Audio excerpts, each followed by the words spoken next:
Hi everybody. In today's video, I want to go over two topics. A little test that I gave myself in preparation for the holidays. I also want to comment on the Harvard study between meat and diabetes. So let's get started. My name's John. I'm 57. I've been eating carnivore for just over 7 months and I'm down more than 50 pounds and feel great. So what are these tests that I put myself through? Well, I've done this before on a smaller scale, but this time I really wanted to test myself in preparation for the holidays, because this will be the first year that I'm eating carnivore, going through Thanksgiving, Christmas, and then also New Year's. So I really don't usually do something like this as far as testing myself, because I think life has enough tests in it and enough drama, but I really don't want to fail or get set back so much over the holiday season that I thought this would be a good test. So the first test was, again, just going out to dinner. This time, instead of a Pan-Asian restaurant, we chose a Brazilian steakhouse, and it was fantastic. I know I want to go back again. The meat was excellent. They had a little salad bar. Probably going to skip that next time. But I did go off carnivore slightly to see how my body would react. So I had a little bit of tomato and some onion. I had some mozzarella cheese. They had some of their salami and things like that. I had a little bit of that. But then we just had meat for dinner. And I know exactly what I want to have next time I go back, which will be the ribeye, the filet, and top sirloin. It was excellent. But after the meal, we did have some dessert. We went out for a birthday celebration. So we had a couple desserts, and I literally just had 2 spoonfuls of each. One was creme brulee, I forget what the other one was, but I just had a little bit. So it wasn't too far off, and that was it for the first test. I did feel it a little bit, but nothing too bad. Within a day or two, I felt like I was back to normal. That was on a Saturday night. I've also recently started fasting, and I'm going to start fasting every week, do a 48-hour fast. It has been huge. It really helped me last time I went to a restaurant and had a very bad reaction. But this one worked out just fine. And we did also have a glass or 2 of wine while we were at the restaurant. But again, day or 2, back to usual. Now, the next test was a bit bigger of a test. We went camping for a weekend. So we left on a Thursday and we came back on a Sunday. So Thursday when we got there, we're around a campfire. I had 1 marshmallow, and that was on Thursday night. On Friday, I had 2 marshmallows, and then that was it. And then Saturday was another birthday celebration. So Saturday night, I did have some chips. I don't know why, but we picked up some Pringles potato chips, and I literally had about 8 or 10 potato chips. That was it. Then we did have birthday cake. I think I had 2 pieces of birthday cake. And it wasn't as good as I remember. And again, we did have a glass or 2 of wine. I don't know if it was each night, but it maybe every other night or something like that. We did have some wine, and that was enough to set things off for me. One of the biggest ways I can tell how my body reacts to sugar, and I really haven't tested carbs yet, but to sugar, this shoulder, I think it's arthritis, started bothering me Saturday night. That was it. And Saturday night, I didn't have the best sleep either. But also another way, another barometer, there's 2 barometers that I use. One is how tight my wedding ring fits, because it's usually very loose right now and I need to get it resized. And the other one is this shoulder. Well, Saturday night, after having those 2 pieces of cake, that was not very good. I didn't feel well, I didn't sleep well. This arm actually Saturday night went numb while I was asleep. So it wasn't the best experience. And honestly, the birthday cake wasn't all that great, but I felt it. So I kind of went off carnivore Thursday, little bit, Friday, little bit, Saturday, a little bit more. And then actually again on Sunday, since Sunday was going to be a travel day to go back home, we decided to skip breakfast. The breakfast for the past few days were bacon and eggs, and the dinners were simply steak or burgers. No buns, no sides or anything like that, just what I mentioned, the cake, some chips, and that was about it. But on Sunday, since it was a travel day, we decided that we were not going to dirty the pans and do all that and cook bacon and eggs. That we had birthday cake left over, and we also had some mini cupcakes. So we figured, all right, you know what? This will be even more of a test. I'll have the cupcakes and maybe some cake at breakfast time or mid-morning, just before we have to leave the campground. And that's what we did with coffee. And Sunday night, got home, had another little piece of cake because it was still there, and then had steak for dinner. So the main meals were still purely carnivore. I did have some chips again. I think they were tortilla chips with a cheese dip. Again, just a few, nothing crazy, not nearly as many as I would have had on the standard American diet the way I used to eat months ago. But I did have that. And then I think even on Monday morning, there was one little piece of cake left that my wife and I didn't want to throw out, and we just split. It wound up being a pretty small piece, but this experiment proved to be very valuable. Going off carnivore, as minor as I went off, which in the cake and stuff several times is not exactly minor, was enough to really throw my body off. My aches and pains came back. Not pains, but aches. The aches clearly came back. This was a little bit painful. It's still a little sore, but it's going away. But this is the first thing that bothers me whenever I go off carnivore. The arthritis in my neck flared up a little bit. My back got sore every morning when I woke up. Just not as easy as it usually is when I'm strict carnivore. So this test really showed me a few things. First off, I can go off carnivore and I can come back, but it does set me back a week or two. Even with fasting on Tuesdays, that really helped. That kind of brought my body back. But it's been a full week and a half now, and I'm just about, I would say, 90% back to my usual after going back strict carnivore. The cravings, they did come back a little bit. This is the first time in 7 months since I'm doing carnivore where I did it that many days, the cravings did come back a little bit. That was interesting. But the thing that I am thrilled with is once this was all over, I could not wait to get back to carnivore.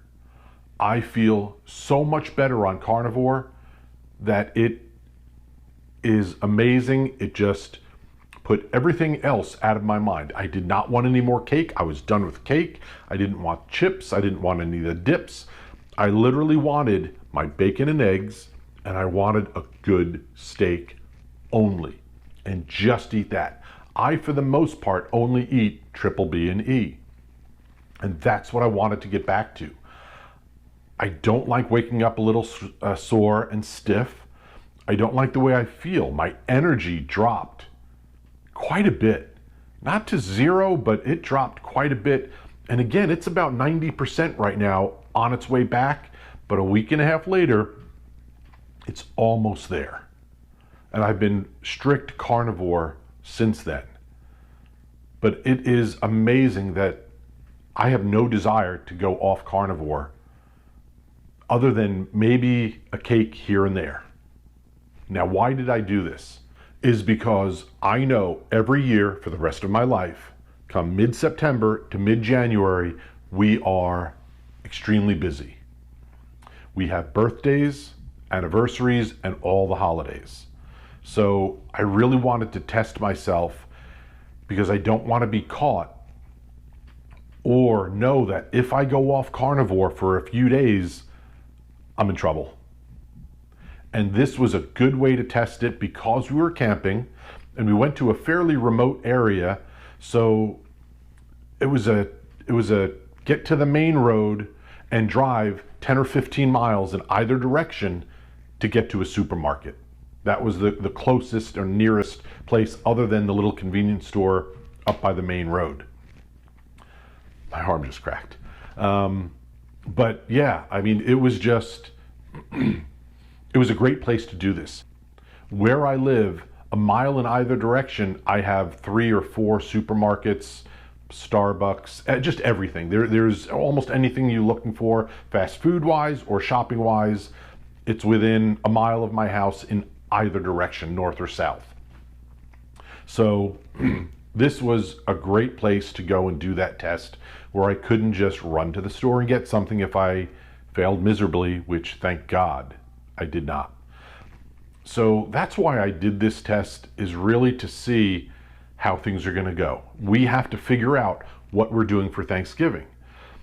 My Thanksgiving for the past 56 years has been turkey with gravy, with stuffing, with mashed potatoes, with sweet potatoes, with cranberry sauce, with pecan pie, pumpkin pie, a very traditional Thanksgiving.